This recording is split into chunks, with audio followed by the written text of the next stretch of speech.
Novel جو چلے تو جہاں سے گزر گئے 17ویں قسط۔ وقت کے ساتھ ساتھ سارہ کی دماغی حالت بگڑنے لگی۔ اس نے خود کو ایک کمرے میں قید کر لیا۔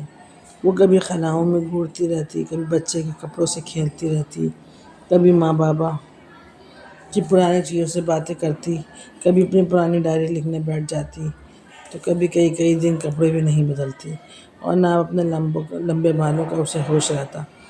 اس حالت کا اندازہ بھی منصور کو اس کے کئی دن کے تیز بخار کے بعد ہوا تھا۔ جب وہ کئی دن تک کمرے سے باہر نہیں آئی تو روبی کو بھی فکر ہوئی کہیں مر تو نہیں گئی، اور تب وہ منصور کو لے کر اس کے کمرے میں آئی جہاں وہ بے سدھ پڑی تھی۔ منصور اس وقت اس کی بگڑی حالت کو دیکھ کر بہت گھبرایا اور فوراً ڈاکٹر کو بلایا، اور تب ڈاکٹر نے تفصیل سے اس کی بیماری کے بارے میں بتایا کہ ان کے کچھ ٹیسٹ بھی کرا لیں اور انہیں کمرے سے نکال کر اچھے ماحول میں رکھیں۔ انہیں خوش رکھنے کی سخت ضرورت ہے۔ یہ انہیں ہوا کیا ہے؟ منصور نے ان دنوں 2-1 چکر کمرے کے لگائے تھے اور سارہ سے کہا تھا کہ اپنے کمرے میں واپس چلو، تم نے تو ایسا چھوڑا کہ ایک تنکا بھی اپنی یاد کا وہاں نہیں چھوڑا۔ سارہ، اپنا دھیان رکھو، دیکھو اب تو عبیر بھی ہے۔ اس نے عبیر کو اس کی گود میں دینا چاہا تھا مگر سارہ نے اپنا منہ پھیر لیا۔ سارہ کچھ دنوں سے پہلے سے بہتر ہو گئی تو منصور پھر اپنی پرانی ڈگر پر آ گیا اور روبی کے ساتھ مگن ہو گیا۔ وہ سارہ خود سے غافل ہوتی چلی گئی اور خود کو اذیت دیتی، اور اس اذیت میں اس نے اپنے لمبے بالوں کو کاٹ کر کر لیا۔ سارہ کی بڑھتی بیماری نے اس کے چلنے پھرنے سے بھی معذور کر دیا۔ اب تو روبی ہی سارہ کے کمرے میں اس کا کھانا دینے آنا پڑتا۔ روبی کی اصل خواہش اب یہ تھی کہ سارہ یہ پورا گھر اس کے نام کر دے۔ اس سے پہلے تو اس نے آہستہ آہستہ یہ کوشش کی، پھر کھلے عام وہ اس سے مطالبہ کرنے لگی۔ وہ اچھی طرح جانتی تھی کہ سارہ پاگل نہیں ہے، بس تناؤ کا شکار ہے، اور یہی وہ چاہتی تھی۔ روبی کے رویے میں دن بدن تبدیلی بڑھتی جا رہی تھی اور سارہ خود سے غافل ہوتی جا رہی تھی۔ روبی اب اکثر عبیر کو گود میں لیتی اور بڑے پیار سے اسے سارہ کی طرف بڑھاتی۔ لو سارہ، یہ تمہارے منصور کی اولاد ہے، اس گھر کا چراغ ہے جو تم نہیں دے پائیں، لو اسے گود میں اٹھا لو۔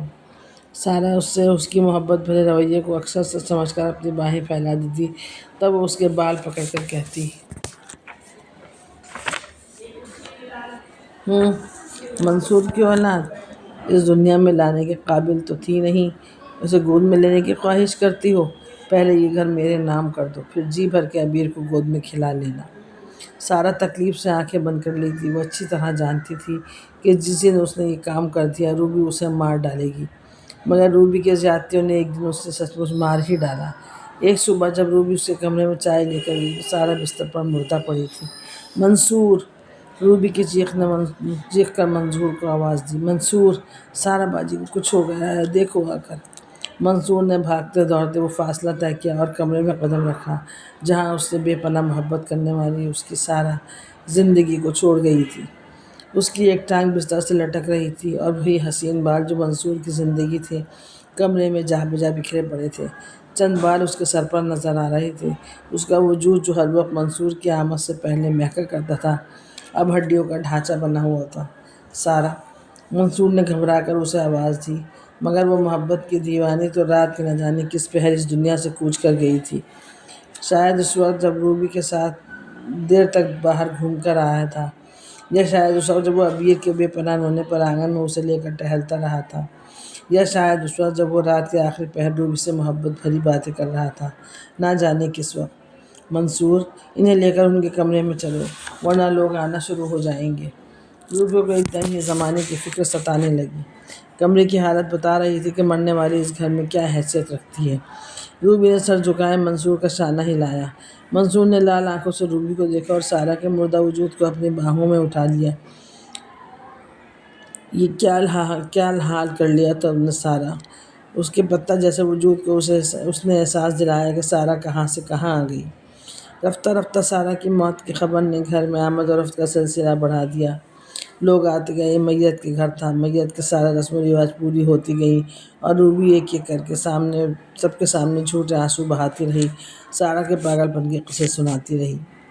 آج سارہ کو مرے تیسرا دن تھا۔ منصور سارہ کے کمرے میں بیٹھا اس کی یادوں کو تلاش کر رہا تھا، تبھی اس کے رشتے کی چچی منصور کو ڈھونڈتی ہوئی اس کے کمرے میں آئی۔ منصور، تم یہاں ہو؟ اور میں تمہیں وہاں ڈھونڈ رہی ہوں۔ چچی اماں، میں وہ سارا۔ منصور، مجھے تمہیں کچھ بتانا ہے۔ چچی اماں کے لہجے میں کی کاٹ بتا رہی تھی کہ انہیں منصور سے کوئی محبت نہیں ہے، کوئی ہمدردی نہیں ہے۔ جی چچی اماں۔ منصور، میں گواہ ہوں تمہاری اور سارا کی محبت کی۔ میں جانتی ہوں کہ حالات میں تم دونوں کی شادی ہوئی اور کیسے تم نے اس سے اور اس کی محبت کی، مگر منصور، مجھے افسوس ہے کہ تم نے اسے دھوکہ دیا، اس کی محبت کا یوں مذاق بنایا۔ تم اس طرح اس سے غافل ہو جاؤ گے، اس طرح اسے مار دو گے۔ تمہیں پتہ ہے سارا کے بدن پر روبی کے ظلم کی ایک داستان لکھی گئی تھی۔ منصور، تمہاری اولاد، اس نے اولاد ہی کی تو چاہت کی تھی تم سے، بس ایک اولاد چاہتی تھی، اور تم لوگوں نے۔ چچی کے آنسو تواتر سے بہہ رہے تھے، جس نے اس کا لہجہ توڑ دیا۔ منصور، اس کے بدن پر چوٹوں کے نشانات تھے، جلے ہوئے چمچوں کے نشانات تھے، اس کی باہوں پر کھروچے تھے۔ کتنے ظلم کیے ہیں تم لوگوں نے اس پر۔ منصور، مجھے تم سے اس حد تک گر جانے کی امید نہ تھی۔ سارا اس دنیا سے گئی نہیں ہے، بلکہ تم دونوں نے مل کر اسے مار ڈالا ہے۔ چچی اماں ہچکیوں پر قابو نہ پا سکیں اور روتی ہوئی باہر نکل گئیں۔ یہ کیسا انکشاف کر گئی تھی چچی اماں؟ اس کے تو ہمیں گمان میں بھی روبی کی یہ تصویر نہیں تھی۔ روبی، وہ تو اسے ہر روز بتاتی تھی کہ سارا باجی کے کام کرنے میں اس کا وقت خرچ ہوا، آج سارا باجی کو کھانا کھلایا، آج سارا باجی کے کپڑے بدلوائے، سارا باجی یہ، سارا باجی وہ اس سے کتنا بڑا گناہ سرزد ہو گیا۔ اس کی آنکھوں سے سارا بہہ رہی تھی، گنگا جمنا بن کر۔ سارا، اس کے ہونٹوں سے سسکی نکلی۔ روبی، روبی، اس کی مٹھیاں غصے سے بھیج گئیں اور الماری میں ٹٹولتے ہوئے ہاتھ سمٹ گئے۔ اس کا بس نہیں چل رہا تھا کہ وہ روبی کا کیا کرے۔ غصے کے مارے اس کا دماغ پھٹا جا رہا تھا۔ اس کے بدن کی ساری رگیں پھول گئیں اور آنکھوں میں خون اتر آیا۔ اگر اس وقت روبی اس کے سامنے ہوتی تو وہ ضرور اسے جان سے مار ڈالتا۔ چچی اماں کی کہی ایک ایک بات اس کے دل میں خنجر بن کر اتر رہی تھی۔ اسے سارا کے ساتھ ہوئے ظلم نظر آنے لگے اور وہ غصے سے پاگل ہو اٹھا۔ روبی، اس نے دوبارہ روبی کا نام لیا اور غصے سے الماری کے پٹ کھلے بند کرنا چاہتا تھا، تبھی اس کے قدموں میں کچھ گرا۔ سارا کی ڈائری! اس نے ڈائری کو غور سے دیکھا۔ یہ وہی ڈائری تھی جو اس نے اب تک ایک بار سائرہ کو گفٹ کی تھی۔ تب سارا نے کہا تھا، منصور، میں اس میں کیا لکھوں گی جب تم خود میرے پاس ہو؟ ڈائری! اس نے جھک کر ڈائری اٹھائی اور کھولی۔ پہلے ہی پیج پر اس کی تصویر لگی تھی اور اس کے ساتھ کچھ کاغذات لگے ہوئے تھے۔ اس نے لفافے کھول کر دیکھا۔ یہ گھر کے کاغذات تھے جو سارا کے نام تھا، مگر اب عبیر کے نام ہو چکا تھا۔ وہ ڈائری لے کر بیڈ پر آ بیٹھا۔ ڈیئر منصور، یہ ڈائری تم میرے دنیا سے چلے جانے کے بعد ہی پڑھ سکو گے۔ منصور، مجھے پتہ ہے میرے جانے کے بعد تمہیں بہت سی داستانیں معلوم ہو جائیں گی، مگر میں نے کسی سے بھی کوئی شکایت نہیں کی، بالکل بھی نہیں۔ روبی سے تو مجھے کوئی شکایت ہی نہیں۔ منصور، شکایتیں تو اپنوں سے کی جاتی ہیں، اور روبی تو میرے لیے بالکل غیر تھی، تو پھر اس سے کیسی شکایت؟ مگر منصور، مجھے تم سے بہت سی شکایتیں ہیں، کیونکہ تم میرے اپنے تھے۔ تم نے تو مجھ سے باندھا تھا نکاح کے اس بولوں میں، اور ان بولوں میں صرف محبت کی اقرار ہی نہیں، دکھ بندھے ہوئے تھے، ایک دوسرے کا عمر بھر کا ساتھ تھا، رفاقتیں، وفا، محبت، دکھ سکھ پل پل باندھ دیا جاتا ہے، تبھی تو یہ دو بول کا رشتہ عمر بھر کا ٹکا رہتا ہے۔ منصور، میں نے اقرار کا پل پل تم سے پورے انصاف کے ساتھ نبھایا۔ میں نے تم سے بے پناہ محبت کی ہے منصور، بے تحاشا، وہ محبت جس نے مجھے دنیا میں پرایا کر دیا، مگر تم۔ منصور، یہ تم نے کیا کیا میرے ساتھ؟ تم نے مجھے کیوں دھوکہ دیا؟ منصور، ہاں، تم نے مجھے دھوکہ دیا ہے، روبی کے نام پر۔ تم نے اپنی حویث پوری کی، اپنی پاکیزگی ختم کی، اپنی نگاہوں کو ان نظروں سے اور کسی اور کی طرف کیسے دیکھ لیا جن پر صرف میرا حق تھا۔ مرد صرف اسی لیے عورت کو باوفا کیوں دیکھنا چاہتا ہے اور خود اس سے بے وفا؟ منصور، میں تو تمہاری زندگی تھی، تم تو میرے بغیر ادھورے تھے، پھر تم کب پورے ہو گئے؟ میرے بغیر پورے ہو گئے؟ میرے بغیر تم نے کب جینا سیکھ لیا؟ کیا روبی پر نظر پڑتے ہی تم تو میری لمبی زلفوں میں گرفتار تھے؟ پھر یہ زنجیریں کب توڑیں گی؟ میں نے تو تم سے کبھی بھی کچھ نہیں مانگا، کبھی بھی نہیں، یاد کرو بچپن سے لے کر روبی پر نظر پڑنے تک کا اپنا سفر اور میرا سفر۔ منصور، میں نے تم سے پہلی بار کچھ مانگا تھا، وہ بھی صرف ایک بچہ جس کو دنیا میں لانے کی صلاحیت قدرت نے مجھے نہیں دی تھی۔ کیا تھا اگر ہم ایک بچہ گود لے لیتے، مگر تم اڑ گئے کہ نہیں، یہ تمہیں پسند نہیں۔ منصور، یہ تمہیں بعد میں جانا کہ اصل میں اس خواہش کو پورا کرنے سے پہلے ہی تم روبی کو پسند کر چکے تھے، تم مجھ سے بے وفائی کر چکے تھے۔ منصور، تم اپنی سارا کی محبت کا مذاق بنا چکے تھے۔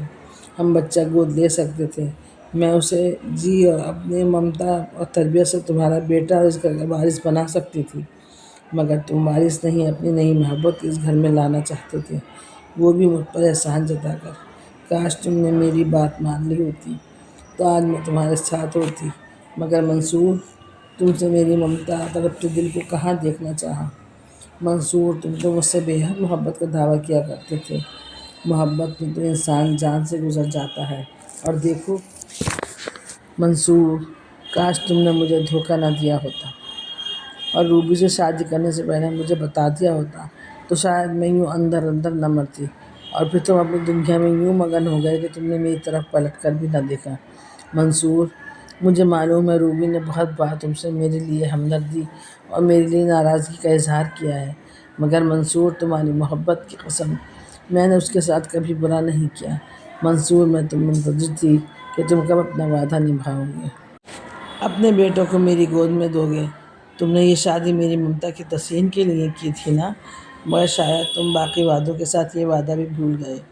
پھر تمہاری روبی نے میرے ساتھ کیا کیا، اسے یہ گھر اپنے نام چاہیے تھا۔ منصور، سب کچھ تو تم دونوں کا ہی تھا، میں نے تو جس دن سے یہ کمرہ چھوڑا تھا، میں تو صرف اپنے تن کے کپڑے لے کر یہاں اپنے میکے آ گئی تھی، اور تمہارا دیا ہوا ایک ایک زیور بھی وہیں موجود ہے، مگر پھر بھی روبی کو یہ گھر چاہیے تھا، اور منصور، گھر کی چاہت نے روبی کو میرے لیے جلاد بنا دیا، مگر میں سب کچھ برداشت کرتی گئی، کیونکہ میں نہ تمہارے بغیر رہ سکتی تھی اور نہ تمہاری محبت میرے دل سے رخصت ہوئی تھی۔ کیا محبت مر سکتی ہے؟ وہ محبت جو روح میں اترتی ہو، وہ محبت جو جس میں پاکیزگی ہو، جب تک ایک ہی شخص سانسوں میں تحلیل ہو، پھر چاہے دنیا کی کوئی شے اپنی طرف راغب کرے، ہم کیسے اس کی طرف دیکھ سکتے ہیں؟ منصور، تم نے وہ نگاہ روبی کی طرف اٹھائی اور محبت کا پاکیزہ گھر ٹوٹ گیا۔ ٹھیک کہتے تھے تایا ابا، سارا تیری یہ ڈھال ایک دن تجھے ہی لہو لہان کر دے گی۔ دیر رہی منصور، یوں ہی تیری پشت پناہی میں آڑ میں نہ جانے کیا کر جائے گا، اور تجھے خبر بھی نہ ہوگی۔ تایا ابا آپ ٹھیک کہتے تھے، میں ہار گئی منصور، میں ہار گئی۔ مجھے تو صرف چاہت ہی رہی کہ میں امیر کو اپنی باہوں میں بھر کر پیار کر سکوں، مگر روبی نے یہ کبھی ہونے نہ دیا۔ منصور، مجھے اس سے کوئی شکایت نہیں، میں تو صرف تم سے بندھی تھی، اور جب تم ہی غیر ہو گئے تو پھر روبی سے کیا شکوہ۔ منصور، اگر تم مجھ سے زندگی کے کسی لمحے میں تھوڑی سی بھی محبت کی ہے تو منصور، روبی سے کچھ نہ کہنا، کچھ بھی نہیں۔ تمہیں ان پلوں کی قسم جو تم نے اس کمرے میں میرے ساتھ گزارے ہیں۔ دیکھو اس بستر کو اور یاد کرو اپنا اور میرا گزرا ہوا وقت۔